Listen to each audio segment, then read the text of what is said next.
नमस्कार सर्वांना. फेब्रुवारी-मार्च 2026 मध्ये आपण उच्च माध्यमिक या विभागाची परीक्षा त्या ठिकाणी घेतलेली होती. 10 फेब्रुवारी ते 18 मार्च 2026 या कालावधीमध्ये ही परीक्षा त्या ठिकाणी पार पडली होती. आज उच्च माध्यमिकचा निकाल माननीय राज्य मंडळाने या ठिकाणी घोषित केलेला आहे आणि या घोषित निकालानुसार राज्याचा जो काही निकाल आहे तो 89.79% एवढा लागलेला असून छत्रपती संभाजीनगरचा जो काही निकाल आहे आपल्या विभागाचा तो 88.68% एवढा निकाल त्या ठिकाणी लागलेला आहे. मागच्या वर्षीच्या तुलनेत आपण जर बघितलं 2025 मध्ये छत्रपती संभाजीनगर विभागाचा जो निकाल होता तो 91.88% 91.88% एवढा निकाल लागला होता. या वर्षी 89.79% तर जी काही घसरण आहे निकालाची मागच्या वर्षीच्या तुलनेत ती 2.9% कमी निकाल आपल्या यावर्षी त्या ठिकाणी लागलेला आहे. एकूण विद्यार्थी आपले 1,82,688 मुलं प्रविष्ट झाले होते परीक्षेला. पैकी 1,62,022 विद्यार्थी हे पासआउट झालेले आहेत आणि मी अगोदर सांगितल्याप्रमाणे की उत्तीर्णतेचं प्रमाण 88.68% आहे. नेहमीप्रमाणे यावर्षी देखील मुलींनी निकालामध्ये बाजी मारलेली आहे. राज्यामध्ये 6.35% उत्तीर्णतेचं मुलींचं प्रमाण हे मुलांपेक्षा जास्त असून आपल्या छत्रपती संभाजीनगर विभागामध्ये 6.22% मुलींनी या उत्तीर्णतेमध्ये बाजी मारलेली आहे. मुलांपेक्षा जास्त मुली या उत्तीर्ण त्या ठिकाणी झालेल्या आहेत. आपल्याकडे परीक्षेदरम्यान काही गैरप्रकार सुद्धा त्या ठिकाणी झाले होते. परीक्षेच्या दरम्यान जवळपास 58 गैरप्रकार आपल्याकडे झालेले होते. या 58 पैकी 56 प्रकरणांची आपण चौकशी पूर्ण करून त्या बाबतीत मुलांवर काही कारवाई करायची किंवा निकाल जाहीर करायचे याबाबत निर्णय घेतलेला आहे. 54 प्रकरणात मुलांच्या त्या विषयाची संपादनूक आपण रद्द केलेली आहे. तर 2 प्रकरणी मुलं निर्दोष आढळल्यामुळे त्यांचे निकाल आपण आज डिक्लेअर केलेले आहेत. आणि आपल्याकडे जी 2 मोठी प्रकरणं झाली होती विभागामध्ये चौसाळा असेल जैतापूर असेल तर येथील निकाल आपण राखीव ठेवलेले आहेत. आज चौकशी अंतिम टप्प्यात आलेली आहे. ती चौकशी पूर्ण झाली की आपण त्यांच्या सुद्धा निकालाच्या बाबतीमध्ये निर्णय घेणार आहोत. ही जी काही गैरप्रकार झालीत या केंद्रांवर त्यांच्या आपण आता नंतर नोटीस त्यांना इश्यू करणार आहोत, सुनावणी घेणार आहोत आणि प्रकरण परत्वे जे त्या ठिकाणी दोषी आहेत त्यांच्यावर आपण केंद्र रद्द करण्याची किंवा अनुषंगिक जी काही कार्यवाही आहे ती आपण त्या ठिकाणी करणार आहोत. 2% हा जो निकाल घसरला यामागची कारण काय आहे?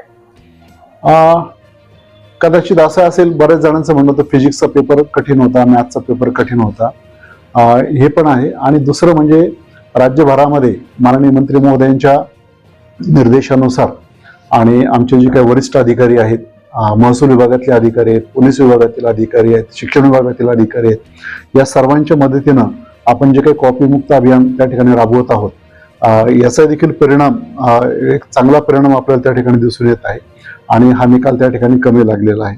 आपण जर बघितलं तर प्रावीण्यामध्ये येणारी मुलं राज्यामध्ये फक्त 9.96% म्हणजे 75% अभाव मुलं त्या ठिकाणी आहेत.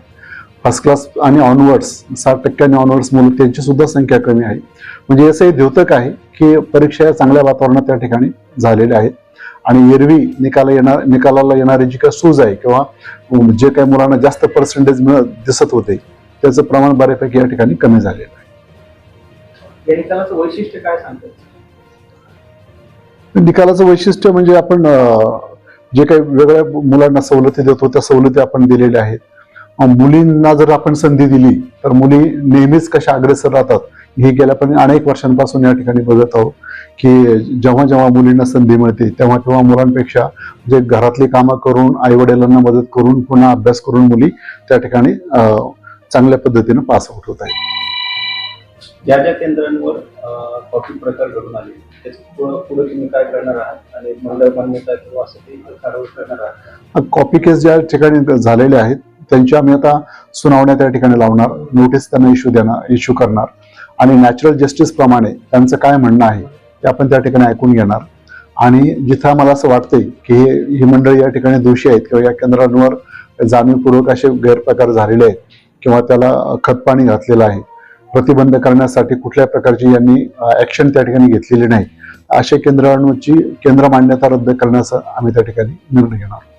एकूण किती विद्यार्थ्यांचा निकाल आपण राखलेला आहे? जवळपास 501 विद्यार्थ्यांचा निकाल या रेग्युलर ज्या 2 प्रकरणामध्ये आणि 48 प्रकरणात इतर विद्यार्थ्यांचं जे काही परीक्षेदरम्यान म्हणजे परीक्षोत्तर जे काही गैरप्रकार झालेले असतात, ज्यावेळेस उत्तरपत्रिका तपासल्या जातात, कुणाची उत्तरपत्रिका फाडलेली असणे किंवा काहीतरी त्यामध्ये इतर काही मजकूर लिहिलेला असणे, असे 48 असे एकूण जवळपास 549 विद्यार्थ्यांचे निकाल आपण राखीव ठेवले. सर एखाद्या उत्तरपत्रिकेवर असं काही युनिक मजकूर असणार नाही, वेगळं काही का नाही? नाही, असे असतात, पण यावेळेस कसं मॉडरेटरने काही लक्षात आणून दिलं नाही की मुलं जे काही वेगवेगळ्या प्रकारचे आवाहनं करतात किंवा विनंत्या करतात किंवा काही कविता लिहून ठेवतात, गाणी लिहून ठेवतात, तर असं काही लक्षात आणून दिलं नाही. पण 4-2 प्रकरणं दरवर्षी झालेलीच असतात अशी.